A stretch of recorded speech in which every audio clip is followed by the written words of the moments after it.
If you've ever participated in a Zoom meeting, which I think most of us probably have, you might have experienced where someone has two microphones open in the same room, and the sound gets echoed again and again and again, and it's called positive feedback loop. Not because it's a good thing, but because it strengthens itself, that constant repetition. Our minds are like that. You comment on something that's happening and it seems to ricochet around the mind, and it's as if there are all of these voices inside that are agreeing, that makes what they say seem more real and more worthy of credence. We might believe them. But it is extremely annoying, and sometimes it can make you feel pretty crazy, all that ricocheting around. And sometimes people go off alone, and they often have nothing but their own echo chamber inside. And sometimes, something gets amplified and magnified, copied again and again, and it can become an obsession. Of course, in the time of the Buddha, they didn't have Zoom meetings, but they did have gongs. And the Buddha says, ideally, that you want to make your mind like a broken gong. People can hit it, but there's no reverberation. It's not a very pretty image, but it makes an important point that what other people say, what you say, it hits your ear, and you want to leave it right there. You don't add any reverb to it. This is one of the Buddha's recommendations for how you deal with unpleasant words. You tell yourself that an unpleasant sound has made contact at the ear. When the sound ends, the contact ends, and that should be it. Anything beyond that, and any commentary inside, is our own amplification. It's our own addition to the initial suffering, which may not have been all that much to begin with. Or it may have been pretty strong, but you amplify it even further, making it bigger than it has to be. That same principle applies to physical pain. Our comments on the pain are often more unbearable than the pain itself. We can get worked up about physical sensation that we haven't really examined all that carefully. And the best way to stop this sort of commentary is to look into the actual sensation, to see what's there in and of itself. We don't like doing that. It requires sustained focus, which can be tiring. And this is why the strategy in some Thai forest traditions of meditation is to focus on other parts of the body first, to see if you can get comfortable with them in the breath. And this is one of the reasons why full body awareness, full body breathing is an important part of the Buddha's toolbox. If you focus on how the breathing process feels, say in your throat or in your chest, in your abdomen, you can derive interest and possibly a relaxed sense of pleasure from each in and each out breath. My lineage grandfather, teacher Mahasi Sayadaw, developed attending to the breath at the diaphragm. Before that, it was always at the nostrils. And he developed attending the breath at the diaphragm and the practice of noting to help us attend to each moment with direct understanding of mindfulness, using a broader perspective. When you expand your awareness of the breath, then you can look at the extent to which you tense your shoulders, Or you might notice breath energy penetrating parts of the body that have been pretty impervious or shut off from the breathing process. Can you breathe in and out without adding to that tension? See what happens. When you do this, the breath can become very satisfying and very gratifying, and it gives you a good place to stand. Then if there's pain in the knee, in the hips, or the back, as you meditate, you can look at it from another part of the body. You're not totally immersed in the pain itself. You can ask different questions about it. Question your perceptions around the pain. Many of you, like myself, I'm sure, experience various back pains as we're sitting, or hip pains as we're walking, and it's always helpful to look at it from another part of the body and ask ourselves different questions about it. Notice our perceptions. Your inner commentary involves two levels of fabrication, what the Buddha called verbal fabrication, which is your conversation inside about the pain. And then there's mental fabrication, the perceptions, the images that you hold in your mind. The sensation of the body, the sensation of the pain. Are they right in the same spot? Are they the same thing? So let's look at this for a moment right now. One way to answer that question is to ask yourself, where is the sharpest point of pain right now? Where is the sharpest point of pain right now?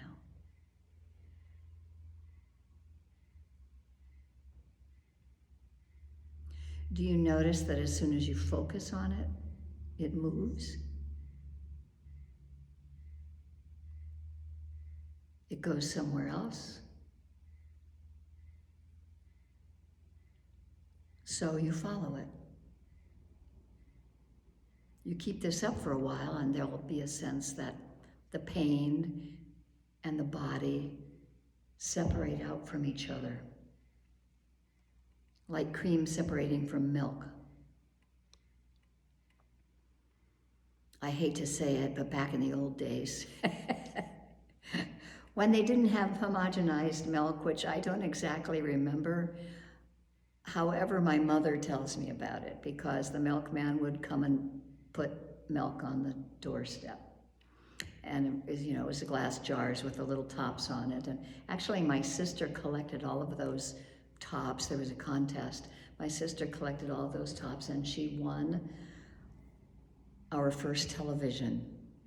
And so she got all the neighbors and everybody she could think of, all my parents' church members, to save those caps. So we had our first television, thanks to the milkman. But anyway, there would be about an inch of cream on the top of each bottle. And it naturally separated out. In the same way, when you start to question the perception, where the mind says to itself, the pain is right there, and it really hurts right there in that part of my body.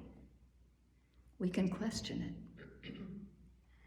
You'll begin to notice that the body sensations and the pain sensations can separate out from each other. Sometimes when the pain sensation separates out, it disappears.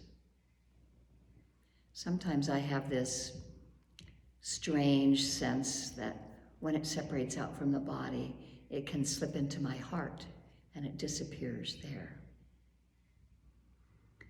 This way we change our commentary and we change the things we're saying to ourselves.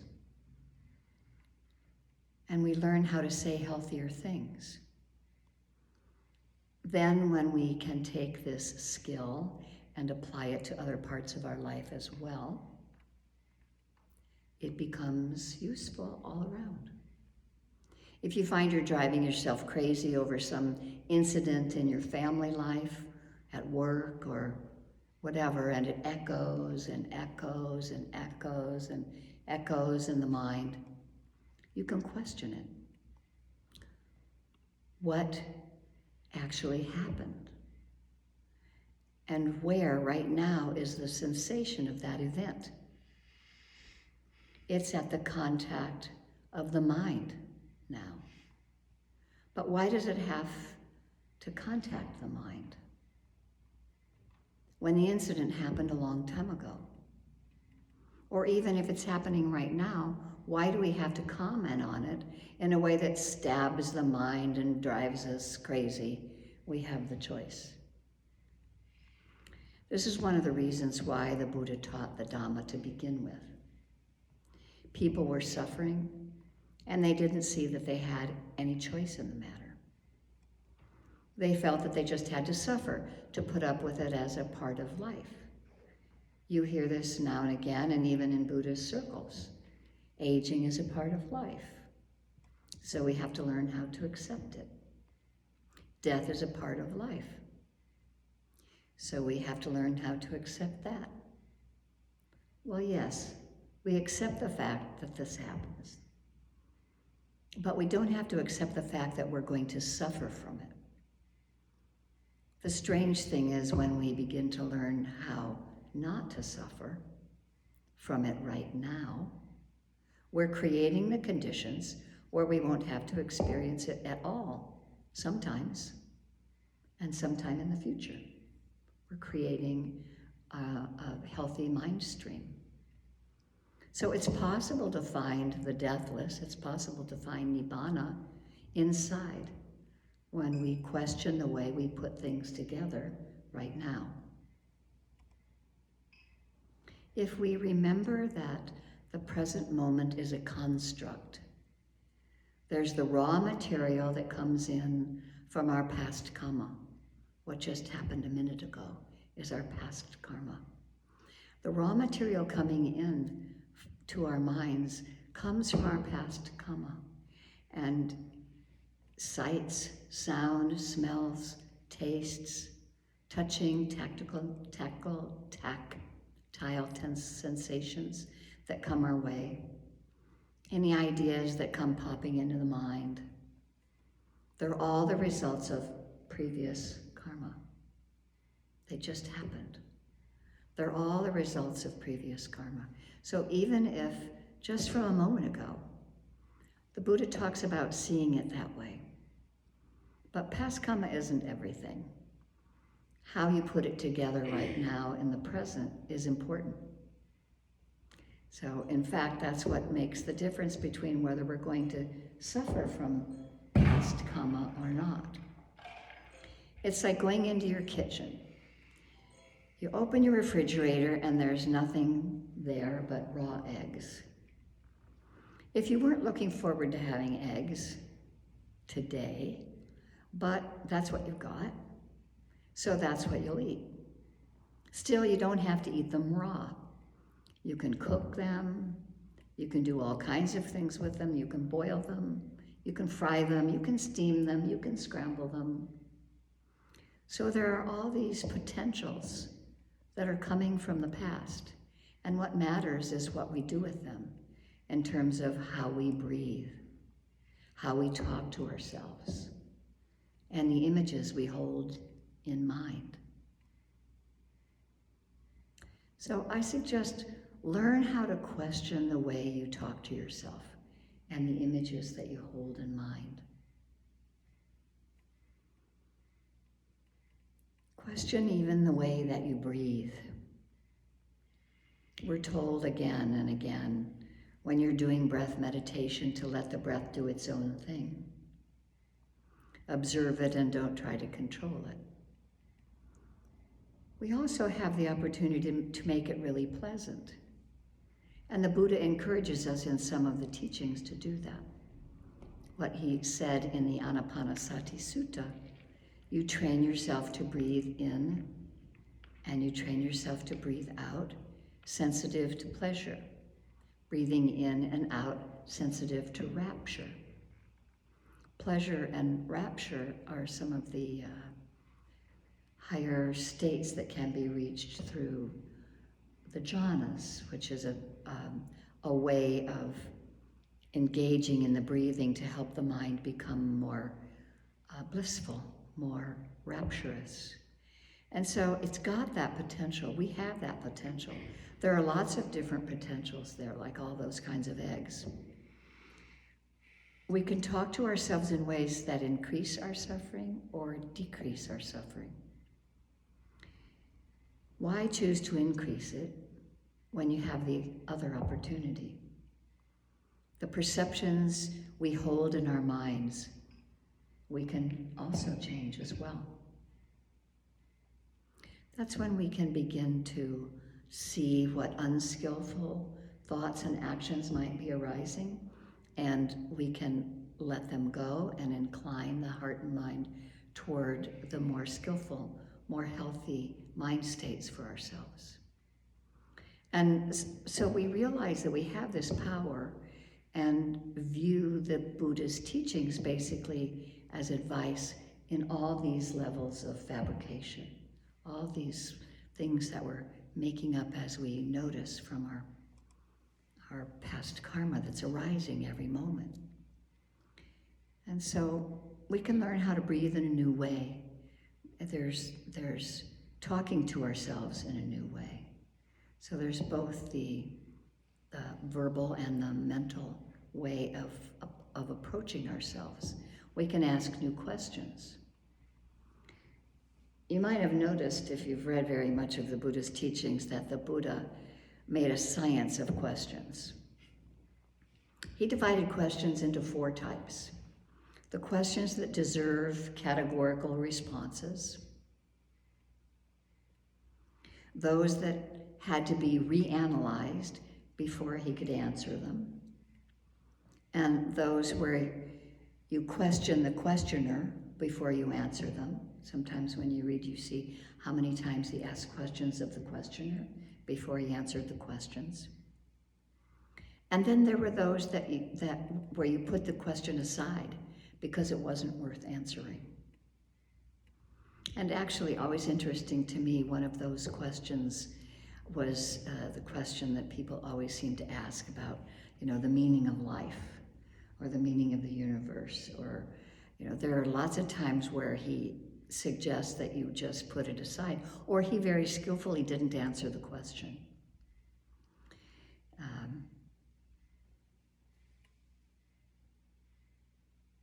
So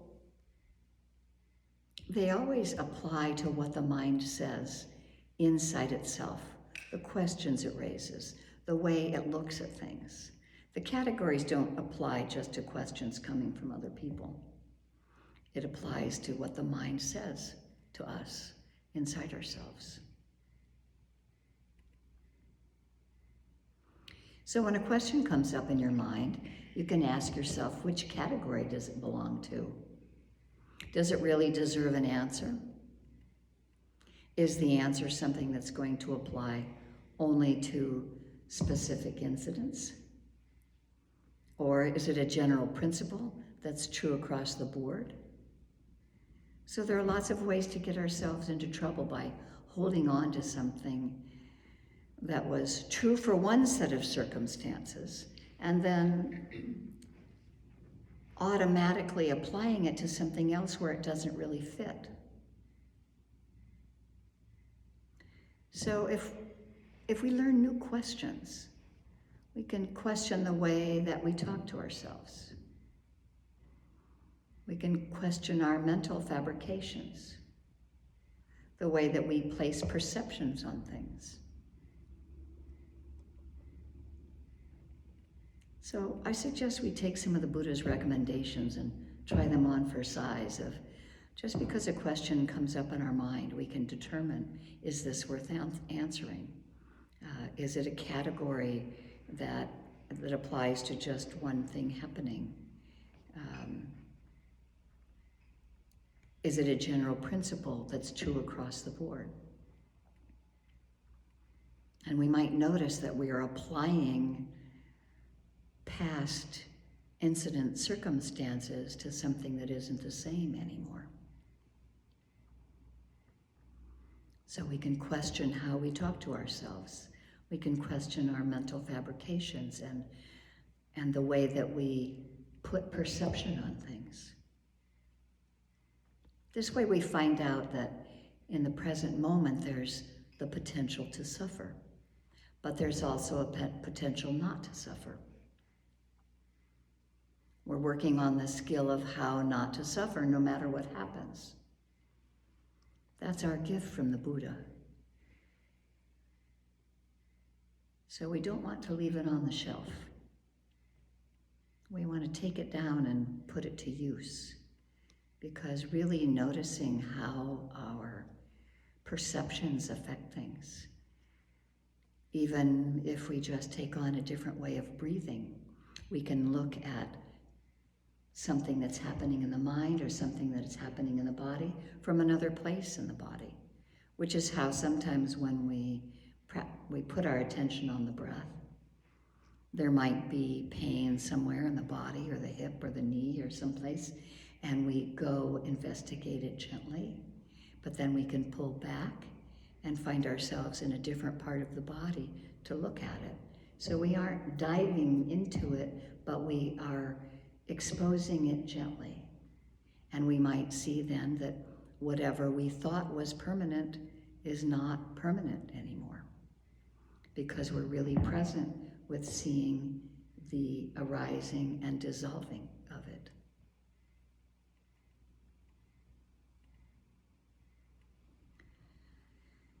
So let's just take a few breaths.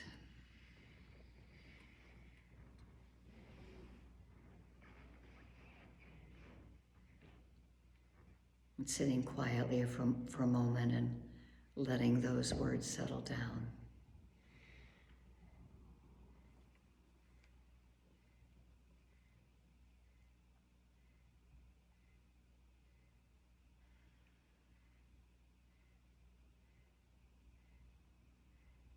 And what words might have popped out as you were listening? What words caught your attention? That's one of the ways I enjoy studying the suttas. They're really hard to wade through sometimes, but just repeating and remembering what words popped out. Or maybe perceptions were so busy analyzing things that you didn't hear very many of the words. That's okay too, because the Dhamma it's like Dharma rain. It's raining on us, and it gets absorbed into our system.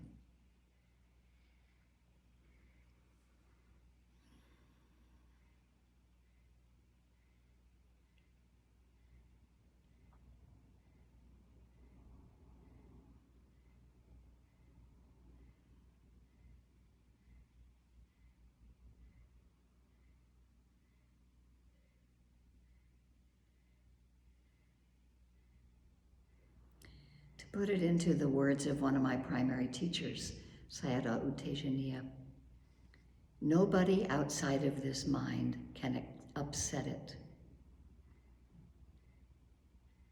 make it angry, averse, afraid, joyful, or grateful. Nobody outside the mind triggers it. The mind is itself responsible for its own feelings, gladness, and suffering.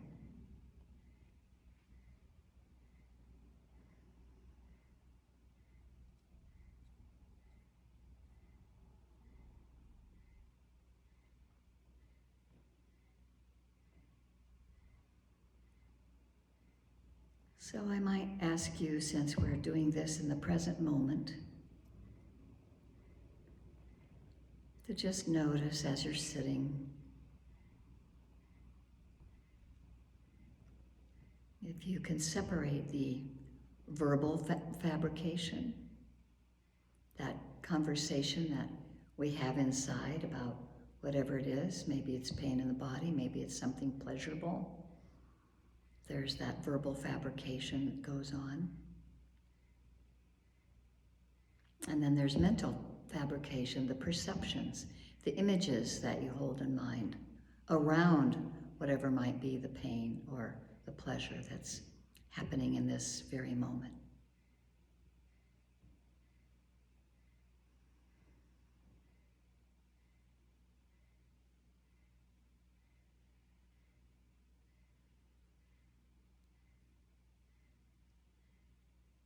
Can you notice the difference between your sensation of the body and the sensation of pain or pleasure?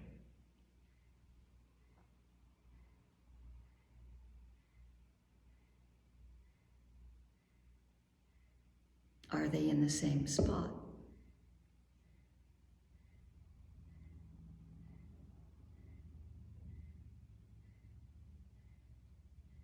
Does it move? Does it go someplace else?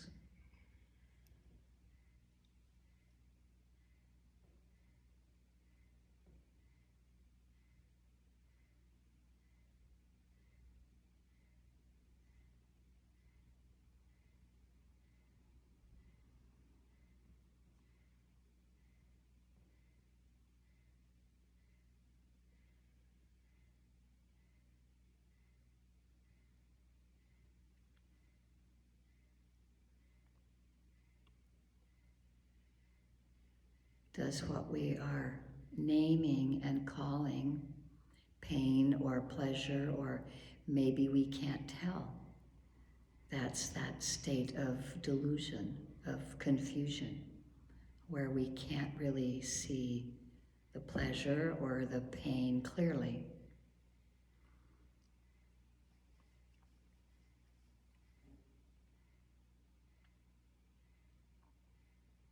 And so this practice of mindfulness and of awareness that the Buddha taught us gives us the opportunity to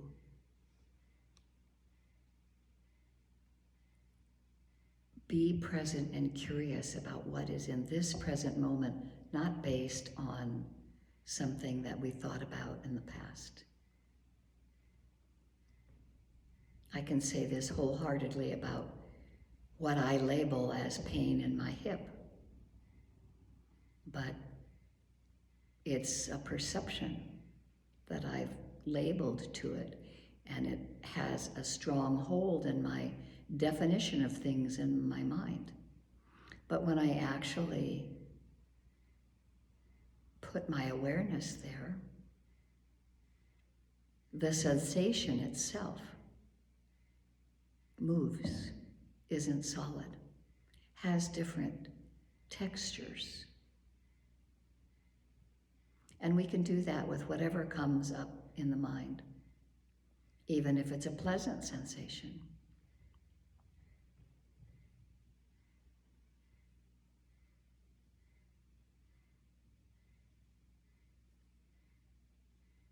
Which is why we look at it from a broader view. It's how we let ourselves be present with the breath and the body, sometimes at a single place to help us with concentration, and then sometimes we open up to notice where else it is in the body.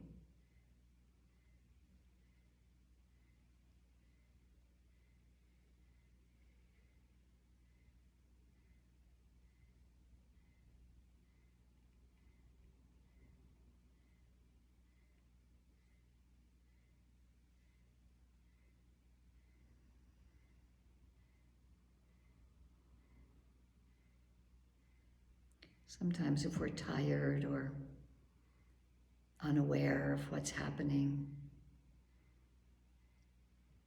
we can just start again in the present moment without bringing judgment to it. But that moment of arising is that state of confusion or delusion. It's a very hard one to see clearly because we get really lost in it. But we wake up, clarity comes around, and then we can notice something that's pleasant that's happening, how we'd like it to stay, or gee, that was a great moment, and we can also notice when things are not so pleasant. But mindfulness pulls back to see it more spaciously and more openly.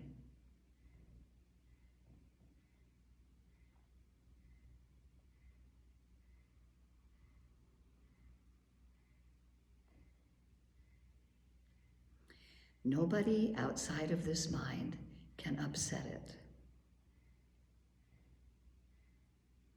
make it angry, averse, afraid, joyful, or grateful. Nobody outside of the mind triggers it. The mind is itself responsible for its own feelings, gladness, and suffering.